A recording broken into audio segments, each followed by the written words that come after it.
أعوذ بالله من الشيطان الرجيم. بسم الله الرحمن الرحيم. يا أيها المدثر قم فأنذر وربك فكبر وثيابك فطهر والرجز فاهجر ولا تمنن تستكثر ولربك فاصبر. صدق اللہ العظیم. شروع کرتا ہوں اللہ کے نام سے جو بڑے مہربان ہیں اور نہایت رحم والے ہیں. اے چادر میں اور لپیٹ کر لیٹنے والے پیارے، کھڑے ہو جائیے اور انسانوں کو جگائیے، بیدار کیجیے خواب غفلت سے، اور اپنے رب کی بڑائی بیان کیجیے اور اپنے کپڑوں کو پاک صاف رکھیے اور گندگی سے پرہیز کیجیے اور احسان نہ کیجیے زیادہ حاصل کرنے کے لیے، اور اپنے رب کی خاطر صبر کیجیے. تو کل عرض کیا گیا کہ یہ دوسری وحی ہے اور ابتدائی 5 آیتوں کی تشریح ہو چکی تھی کہ کھڑے ہو جائیے، یہ اب لیٹنے کا وقت نہیں ہے، اب آپ مستعد ہو جائیے. اللہ تعالیٰ نے ایک بڑی ذمہ داری آپ کے سر پہ ڈال دی ہے، اور کرنا کیا ہے؟ اللہ کی بڑائی بیان کیجیے. انسانوں کو غفلت سے، گناہوں سے نکالنے کے لیے پہلا کام یہ ہے کہ اللہ کی عظمت دلوں میں بٹھائی جائے. اور دائی کے لیے ادب بتایا گیا ہے کہ کپڑے صاف رکھیے. کل عرض کیا گیا کہ اکثر مفسرین نے اس سے اخلاق پاک صاف رکھنے کا مطلب لیا ہے. والرجز فاہجر، اور گندگی سے پرہیز کیجیے. تو گندگی میں مراد لی ہے سب نے بت پرستی کی گندگی. بت پرستی سے بچیے، شرک سے بچیے، باقی ہر قسم کی ذہنی فکری ساری کمزوریاں جو سماج میں ہیں ان سب سے اپنے آپ کو بچائیے. اور آج کا ہے جملہ اس میں ولا تمنن تستکثر، اور آپ احسان مت کیجیے زیادہ حاصل کرنے کی نیت سے. تو یہ جملہ بھی ایسا ہے جیسا کہ پچھلے جملوں کے بارے میں عرض کیا، بہت وسیع مفہوم ہے. الفاظ اللہ تعالیٰ نے بڑے جامع استعمال فرمائے. تو یہ بھی ایسا ہے کہ اس کے ایک فقرے سے ترجمہ اگر کیا جائے ایک جملے میں، سینٹنس میں، ولا تمنن تستکثر، تو اس کا صحیح مطلب ادا نہیں ہوگا. اس میں کئی مفہوم چھپے ہوئے ہیں. انداز ایسا ہے، ایک مفہوم ہے کہ آپ کسی پر بھی احسان کریں تو بے غرض احسان کریں، اور اس سے فائدے حاصل کرنے کے لیے، کچھ مطلب نکالنے کے لیے کسی کے ساتھ حسن سلوک نہ کریں. جو کچھ بھی عطا کریں محض اللہ کے لیے ہو، بدلے میں دنیاوی فائدے حاصل کرنے کی خواہش نہ ہو.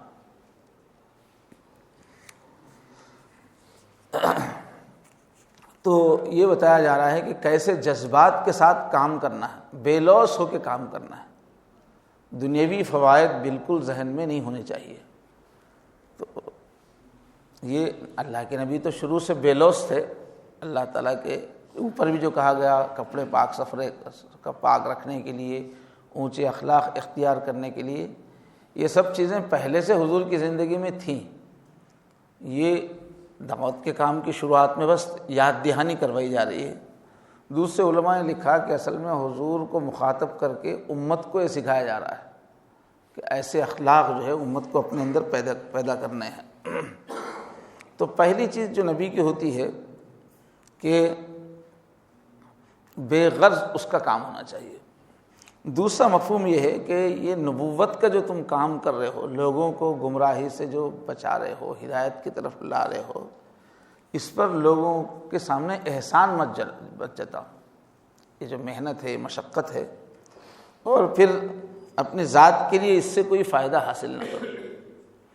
تو نبیوں کی دعوت کی خصوصیت یہ رہی ہے، اور دین کے کسی بھی کام کی خصوصیت یہ ہے کہ وہ بے لوث ہونا چاہیے. جیسے ہی سامنے والوں کو اندازہ ہوتا ہے کہ اس سے کچھ دنیاوی فائدہ کمانا چاہ رہا ہے تو اس کا پورا اثر ختم ہو جاتا ہے۔ تو نبی بھی کہتے تھے لا اسألکم علیہ اجرا، دعوت میں، کہ بھائی یہ جو رات دن ہم محنت کر رہے ہیں ایک نیکی کی، تو اس کا مطلب کوئی فائدہ، کوئی تم سے کوئی بدلہ حاصل نہیں کرنا ہے، یہ نمایاں ہوتا ہے۔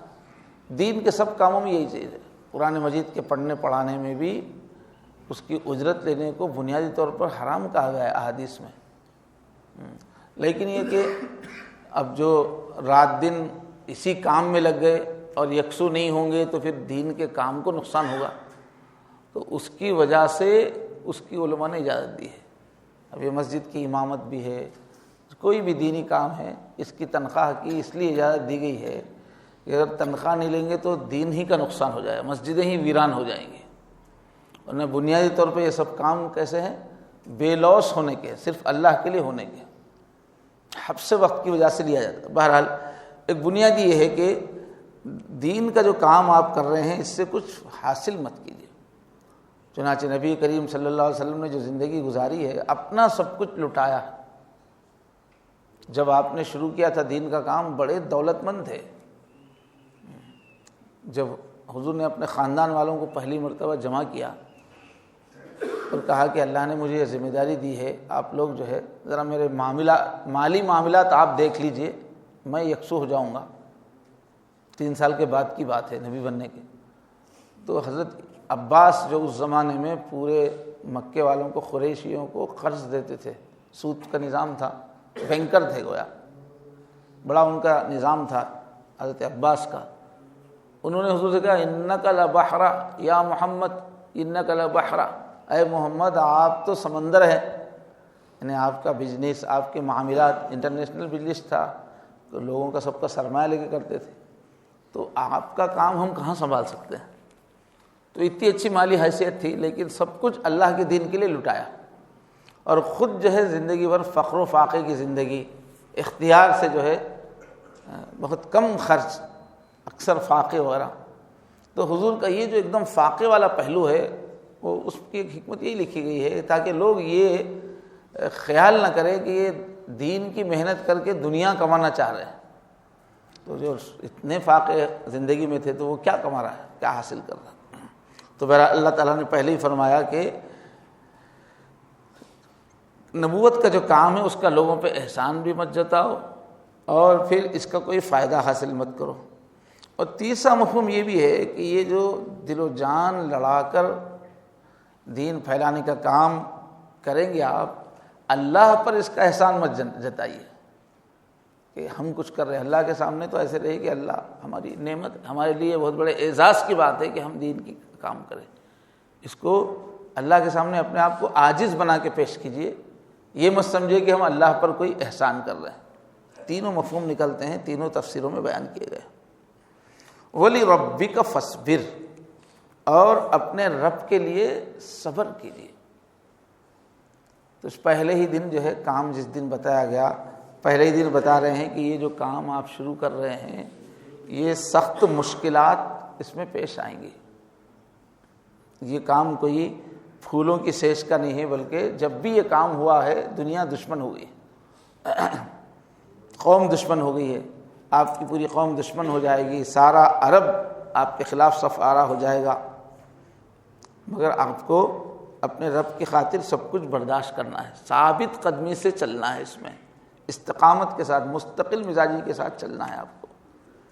تو جیسا کہ پہلے عرض کیا گیا، ورقہ بن نوفل کے پاس بھی لے جایا گیا تو انہوں نے کہا کہ آپ کی قوم آپ کو نکال دے گی۔ تو سارے انبیاء کے ساتھ یہی ہوا ہے کہ نبی ہونے سے پہلے لوگوں میں بہت مقبول تھے، محبوب تھے، لیکن جب کام شروع کیا تو آہستہ آہستہ سب دشمن ہو گئے، اپنے پورے کے پورے پرائے ہو گئے۔ تو پہلے ہی دن حضور کو بتا دیا گیا کہ یہ جو کام ہے یہ آرام کا کام نہیں ہے بلکہ مشکلات کا راستہ ہے۔ تو بہرحال یہ تھی اولین ہدایات، جو کام جس دن کام دیا گیا اس دن کی ہدایات ہے۔ اس کے معنی پر اگر ہم غور کریں گے تو ہمارا دل گواہی دیتا ہے کہ بالکل جیسی ہدایات ہونا چاہیے شروعات میں، مکمل ہدایات اس کے اندر موجود ہے۔ اس سے بہتر ہدایات کوئی دی نہیں جا سکتی۔ اس میں یہ بھی بتا دیا گیا ہے کہ کام کیا کرنا ہے، قوم کو جگانا ہے اور اللہ کی عظمت کے ذریعے سے کام کرنا ہے، اور اس کام کے لیے کیسے اخلاق آپ کے ہونے چاہیے، معاملات آپ کے کیسے ہونے چاہیے، وہ اس کے اندر ہے۔ اور پھر یہ کام کس نیت سے کرنا ہے، بے لوث ہو کر کرنا ہے، سامنے والوں سے کچھ مطلب ہی نہیں چاہنا ہے، اور اللہ کے سامنے ہی بالکل ادب احترام کا معاملہ ہونا ہے، کس ذہنیت کے ساتھ کرنا ہے۔ اور پھر آخر میں اس سے بھی پہلے ہی خبردار کر دیا گیا کہ اس کام میں کیسے کیسے حالات کا سامنا آپ کو کرنا پڑے گا۔ تو اتنا جامع، بظاہر کہ ہے چند 2 سطر ہے، لیکن اتنی جامع ہدایات ہے۔ اب جو ہے جو عیسائیوں میں جنہوں نے اسلام پہ کام کیا، مستشرق ان کو کہتے ہیں، تو ان لوگوں نے جو ہے بہت حضور پاک صلی اللہ علیہ وسلم کی سیرت پہ بہت کیچڑ اچھالا۔ اب یہ جو وحی کی جو بات ہے، تو سیرت سے تو معلوم ہے کہ حضور کو کیفیت طاری ہوتی تھی، اور پھر حضور کی زبان سے ایسے ایسے قرآنی آیات سامنے آتی تھیں کہ جو ہے اس کے اندر اللہ کی طرف سے گویا ہے یہ کہہ کے آپ پیش کرتے تھے۔ تو انہوں نے جو ہے اس کی تعویل ایسی کی کہ نہیں، یہ اصل میں مرغی کے دورے تھے جو وہی حضور پیش کرتے تھے۔ انہوں نے کہا کہ مرغی کے دورے میں وہ کہتے تھے۔ تو سوچنے کی بات یہ ہے کہ مرغی کے دورے والا اتنی جامع باتیں کرتا ہے۔ قرآن مجید میں کئی جگہ اللہ نے فرمایا یاسین والقرآن الحکیم، اے نبی ہم قسم کھاتے ہیں حکمت والے قرآن کی۔